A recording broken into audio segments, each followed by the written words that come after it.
Good morning guys and welcome back to Watches and Wonders. Once again it is myself, Tom, behind the camera, and if you would like to see anything else I am doing within my life, please don't hesitate to follow me on Instagram at watches_wonders and on TikTok at watches and wonders. But enough about that. Let's get into what we have in front of us today in this beautiful Tiffany blue colour. We have the Addiesdive AD2112. Now, this Addiesdive is homaging a Rolex Explorer with their own little twists though, which I am relatively quite a fan of for a change. Now, I know Addiesdive are very famous for making what a lot of people would like to say rip-offs. But they do have their own little spin on things.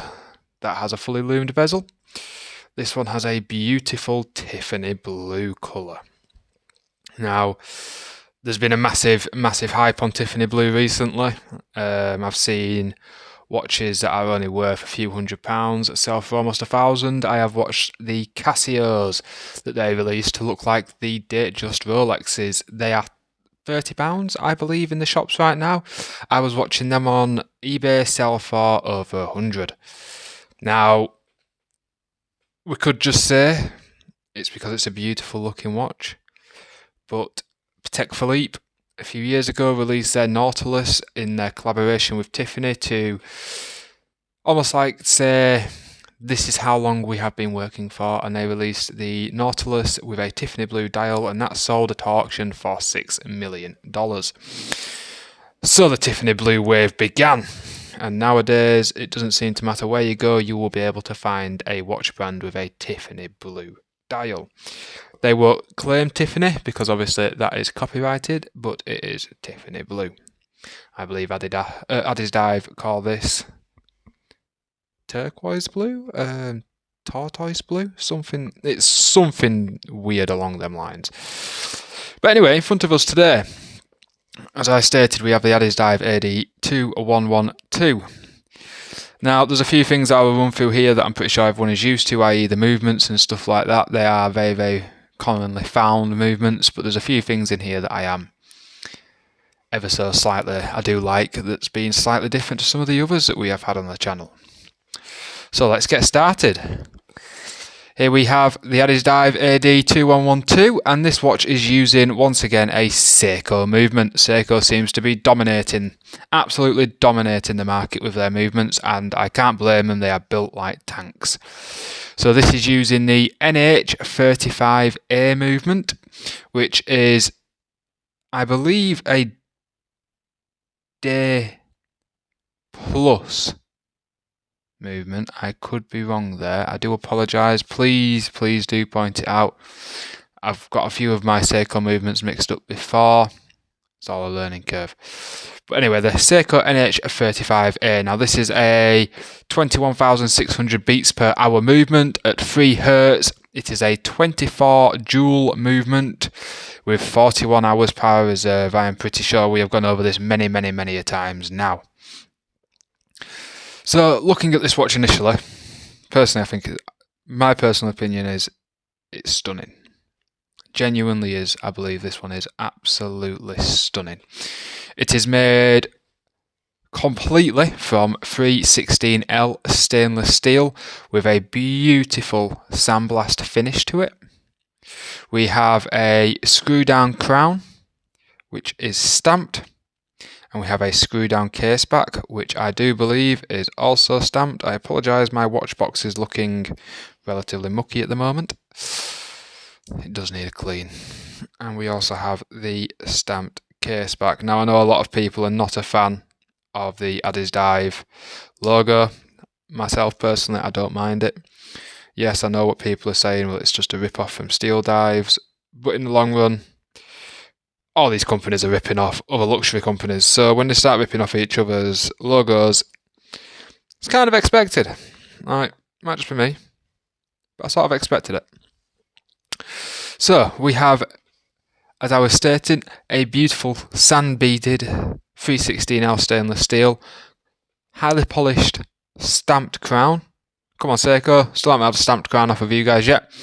A screw down case back, which gives it 100 meters or 10 bar of water resistance. So I do not suggest diving in this watch. I also don't really suggest swimming in this watch, but they do claim that you can swim in them. So onto the dimensions.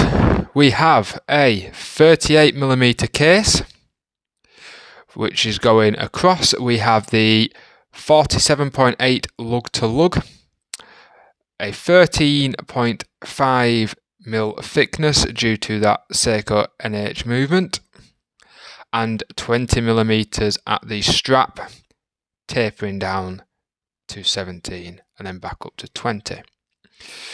Now this watch with no links removed weighs in at 127.5 grams, which is not a bad weight personally. It is one of the lighter watches I've had on the channel, and you do feel that lightness. Other than the G-Shocks, you do feel the lightness in this watch compared to, say, the Submariner homages and some of the bigger Seiko homages. There is a Seiko homage on the way of the tuna can. I'm pretty sure people have heard and seen that all over YouTube. When that came out, that made some massive waves in the watch industry. It was fantastic. So, looking at the face, we have a sapphire crystal. But weirdly enough, this is the first one I've had bubbled. Not double done, bubbled. It has a blue AR coating underneath to help that Tiffany blue dial pop a little bit. And we are using a BGW9 blue lume. Hands down, my favourite lume. I don't think there is anything else as beautiful on a watch besides Proxima when they did their rainbow lume. But it's hard to get hold of one of them nowadays. They have become extremely hard to get a hold of. I don't know if they're going to be running the restock or anything like that, but they are absolutely stunning watches. This watch cost me, I believe it was £55, excluding shipping to the UK. I did get it on the spring sale from AliExpress from the Addiesdive official store. I have never had a problem with Addiesdive, and I've heard a few people that go back and forth that haven't been a fan. They've had a few problems. Myself personally, I can't comment on that. I have never had any problems with Addiesdive. Everything I've ever had has been perfectly lined up, has turned up in amazing condition. For the people who don't know, Addiesdives usually come in a box like this. Apologies once again, there's a little bit of dust on it from when it was shipped, and inside there you would normally get a very useful little pin pusher, or to help you adjust your bracelets and stuff like that. You will also get spare link, a unsigned warranty card from Addiesdive themselves, and their manual. Now, I did have a read through this, and it made me really giggle because of the amount of spelling mistakes that were in there. But I'm not here to judge them on their spelling because I can't really say much. I'm not very good at it myself. But the cases that they come in are, in all honesty, I find relatively good quality. They really can take a beating. Or as Timex would say, take a kicking and keep on ticking. Them cases are pretty much bog standard throughout the AliExpress website of what you will get. So what I'm going to do for you guys now is, there isn't much more that I can really tell you about this watch, besides the fact that it has come with a stamped clasp. That is my only problem with this watch. The bracelet I find amazing. It is not a 3-link oyster bracelet. It is only a 2-link made to look like a 3-link. But then you have this. This is my only qualms with this. It annoys me because I've had watches that have been by this company that have been cheaper with better clasps. And it's it's something that I believe annoys me a little bit when I compare it to another one by the same company. This is my Addiesdive 2030 to the right hand side. This watch is in every way, shape or form borderline perfect. Genuinely, I weren't sure when I first got it, but I have really grown a love for this watch. And it has come with a milled clasp. Now that was a £29 watch. It uses a quartz movement.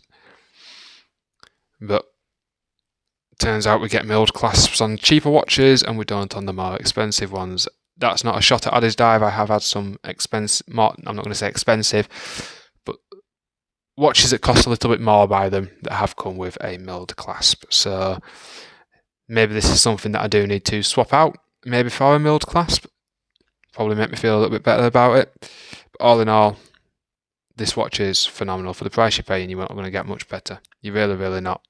Now, just give me a second and I will get that loom shot for you. Now, due to me filming in quite a light room, the loom is quite hard to see, but we have a beautiful blue loom there. And it is relatively strong. It does stay. I had it powered up last night, winding up the missus. It's a fantastic loom. Cannot complain about it at all. I've never been able to complain about a single one of my Addiesdive looms. It is fantastic. Genuinely, genuinely fantastic. But thanks for tuning in, guys. This has been Tom with Watches and Wonders, and I will see you next time. Goodbye.